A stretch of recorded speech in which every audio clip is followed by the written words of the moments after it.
Bueno, es la tercera semana del Adviento y estoy súper agradecido con Beatriz, que está interpretando, y Ethan, que también está interpretando online por Zoom.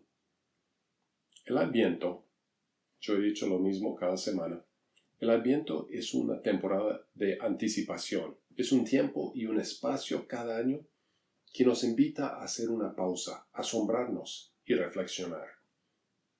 ¿Por qué? La Navidad está llena de misterio, esperanza y la promesa de un rey que viene y de un reino establecido en la misericordia, la justicia y la paz. La canción que Alejandro y el grupo acaban de cantar, Ven Emmanuel, es una canción que toma profecías del Antiguo Testamento. La profecía, la esperanza de que algún día Dios viene para restaurar paz y justicia en medio de la desolación y las guerras crueles que nos rodean y de verdad suceden dentro de nosotros. Bueno, volviendo a los apuntes. En la primera semana del Adviento visitamos la historia de los Reyes Magos, contado por Mateo en su Evangelio. En la segunda semana vimos cómo Jesús cumplió la promesa de traer luz a la oscuridad. Y esa profecía vino de Isaías 9. El enfoque de esta semana viene nuevamente de nuestro devocional del Adviento, que pueden encontrar en su WhatsApp o buscar online en nuestra página web. Estuvimos reflexionando todos los días en Lucas 1, 5 al 15. Es un texto fascinante, registrado por Lucas, quien posiblemente lo escuchó de primera mano de la Virgen María misma,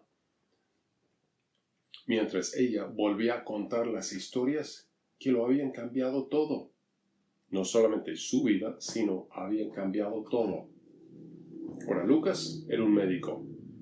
Escribió uno de los primeros de los 4 evangelios. Él escribió sobre la obra milagrosa de Dios que rodeó el nacimiento de Jesús, su vida, su muerte, su resurrección.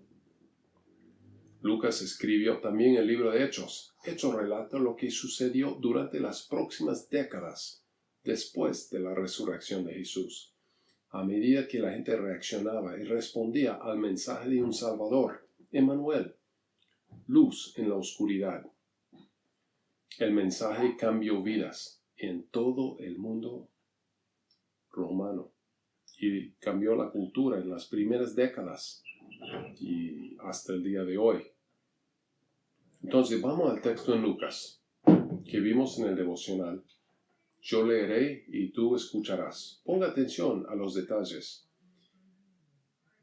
¿Qué es importante para Lucas o para María, que probablemente contó la historia a Lucas? Imagínate a Lucas escuchando a María y escribiendo, luego haciéndole algunas preguntas para ver si la había escuchado correctamente y si había contado la historia de la forma en que debería ser recordada. Escucha los detalles.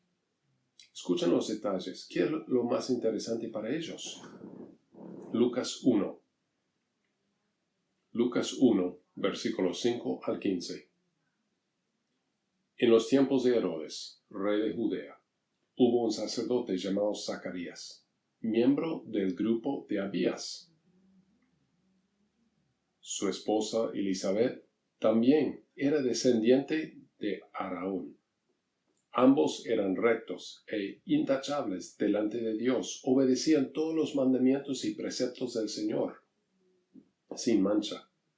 Pero no tenían hijos, porque Elizabeth era estéril, y los dos eran de edad avanzada. Versículo 8.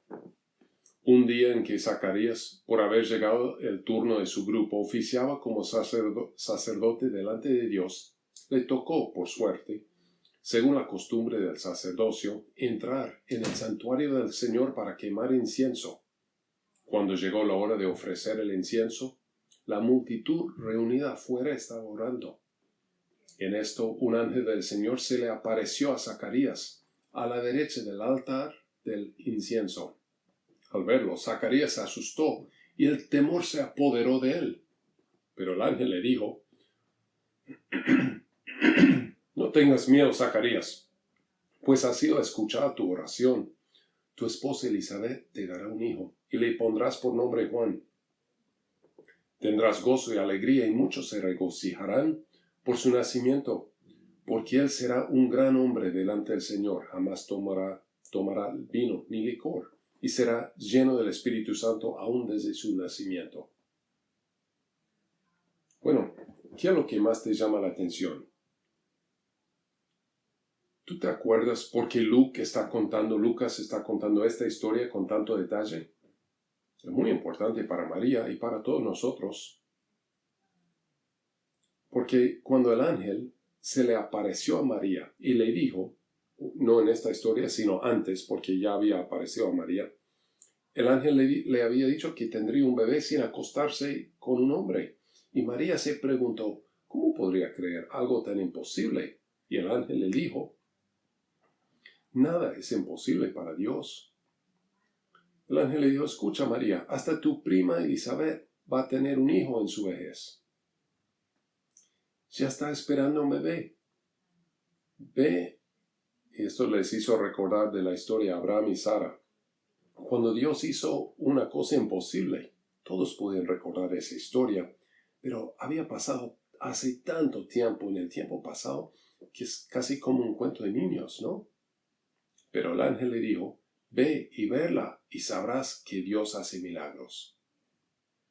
Ahora, María le está contando a Lucas la historia de tal manera, o Lucas lo está registrando de tal manera que podemos verificar los hechos de la geografía, el tiempo, el momento histórico. Podemos encontrar la historia familiar y podemos recordar que cuando Jesús vino al mundo, Dios ya estaba trabajando para preparar el camino.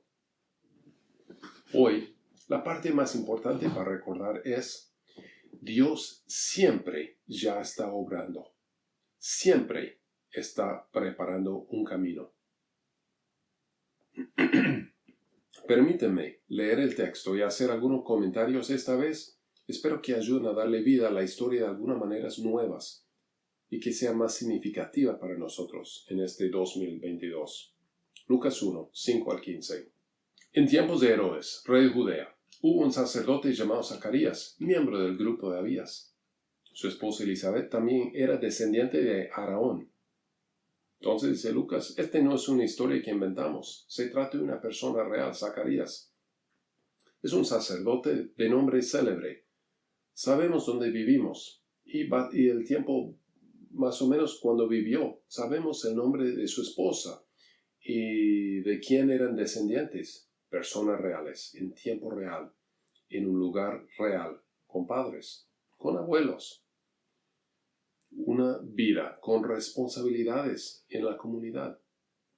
Versículo 6 dice, ambos eran rectos e intachables delante de Dios, obedecían todos los mandamientos y preceptos del Señor sin mancha. Estamos hablando de personas muy buenas, gente que hacen todo bien. Versículo 7. Pero no tenían hijos, porque Elizabeth era estéril, y los dos eran de edad avanzada.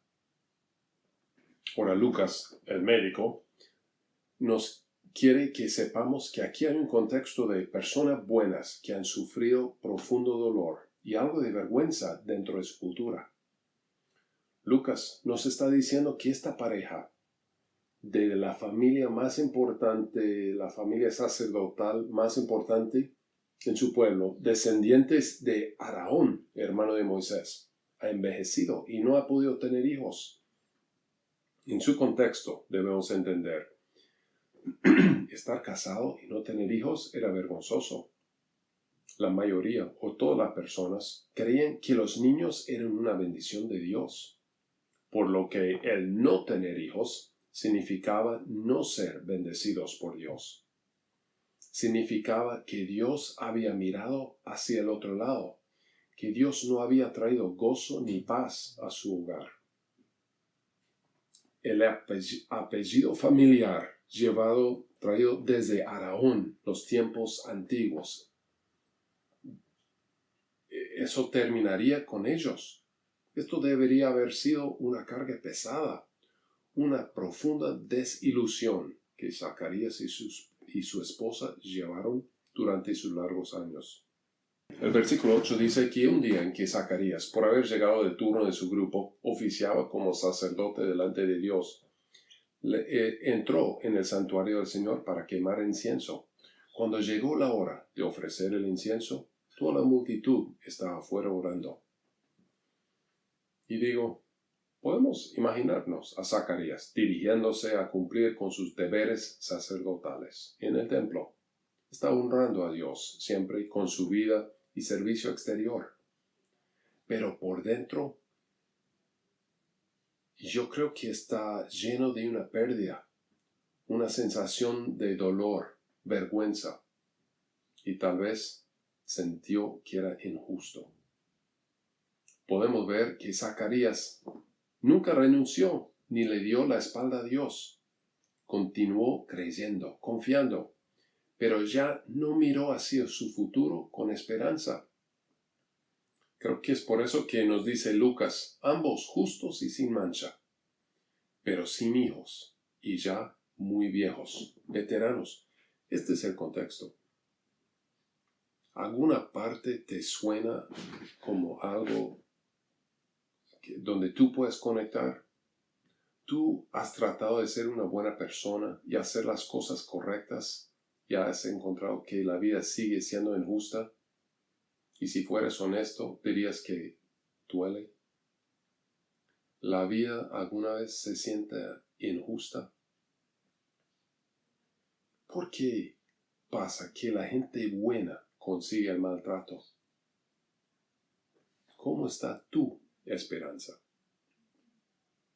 Versículo 11 dice, un ángel del Señor se le apareció repentinamente a Zacarías a la derecha del altar del incienso, y al verlo, Zacarías se asustó y el temor se apoderó de él.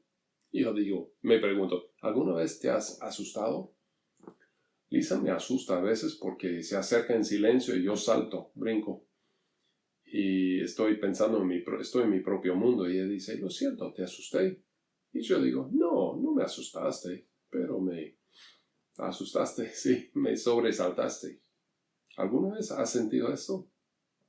Lucas dice, Zacarías se sobresaltó, se asustó y el temor se apoderó de él. Eso me acuerda de la vez que Lisa y yo estábamos caminando con amigos en el bosque, esperando ver un oso y caminando donde podríamos ver uno. Pero repentinamente vimos dos cachorros de oso subirse a un árbol y detrás de ellos la cara de la mamá osa. Y yo estaba asustado y el temor se apoderó de mí. Y en vez de retroceder lentamente como nos habían enseñado, yo di la vuelta y tropecé y me caí subiendo la colina. Mientras tanto, Lisa se acercó para tomar una foto. Bueno, yo quería ver un oso y creía que podríamos ver un oso, pero cuando el oso apareció frente a mí, me asusté y el temor se apoderó de mí. Volviendo a Zacarías, él creía en los ángeles, incluso esperaba algún día ver un ángel. Eso fue parte de su fe y su contexto. Pero cuando el ángel en realidad apareció, cuando ya había perdido su esperanza de cosas nuevas y emocionantes, él se asustó y el temor se apoderó de él. El ángel realmente apareció y le habló. Escucha las sorprendentes palabras que le dijo el ángel. Versículo 13. No tengas miedo, Zacarías, pues tu oración ha sido escuchada. Piensa, no tus muchas oraciones, sino tu oración. Una oración constante a lo largo de su vida, que Dios no lo dejaría llegar al final, avergonzado y desilusionado, sin niños. Dios ha escuchado tu oración. Tu esposa Elizabeth te dará un hijo y lo llamarás Juan, regalo de Dios. Será una fuente de gozo y alegría para ti y muchos se regocijarán por su nacimiento. Versículo 15 dice, Él será un gran hombre delante del Señor, jamás tomará vino ni licor y será lleno del Espíritu Santo aún desde antes de su nacimiento. Ojalá sepas el resto de la historia. Este es solamente el comienzo y realmente es solo una parte y una historia mucho más grande. De hecho, tú y yo somos parte de la misma historia hoy. Tú y yo somos personas como Zacarías y Elizabeth, tal vez viviendo de la manera correcta, pero a veces perdiendo la esperanza en medio de la decepción de las circunstancias de la vida. Personas como ellos. Personas como nosotros, personas como yo. Las temporadas de nuestras vidas nos llevan a veces a perder la esperanza. Nuestras luchas son reales. María, hablando con Lucas, o Lucas escribiendo, querían que supiéramos que Dios realmente está obrando, está presente y realmente escucha nuestra oración. En muchas maneras, tal vez Lucas quería que recordáramos siempre que los milagros más grandes suceden en la vida de personas reales, en lugares reales, en tiempo real. Yo quisiera que todos sepamos que Dios todavía está haciendo milagros. Dios siempre ya está obrando, siempre está preparando un camino. Otra vez, Dios siempre ya está obrando, siempre está preparando un camino para nosotros, en nosotros. Entonces, ¿cómo responderemos? Al celebrar hoy los bautismos, recordemos que Dios sí está obrando, Él sí está preparando un camino. Permítame orar. Padre Celestial, te agradecemos por la verdad, la realidad que sí suceden milagros. Los ángeles a veces aparecen. Está bien tener miedo, de sentirnos desilusionados, aún perder nuestra esperanza. La vida nos impacta de esa manera. Pero tú has venido para renovar nuestra fe, nuestra esperanza, y para mostrarnos que, sin importar lo que nos espera por delante en el futuro, ya estás ahí obrando, preparando un camino. Guíanos en esta Navidad para tener la paz y la fe para confiar en ti. En el nombre de Jesucristo oramos. Amén.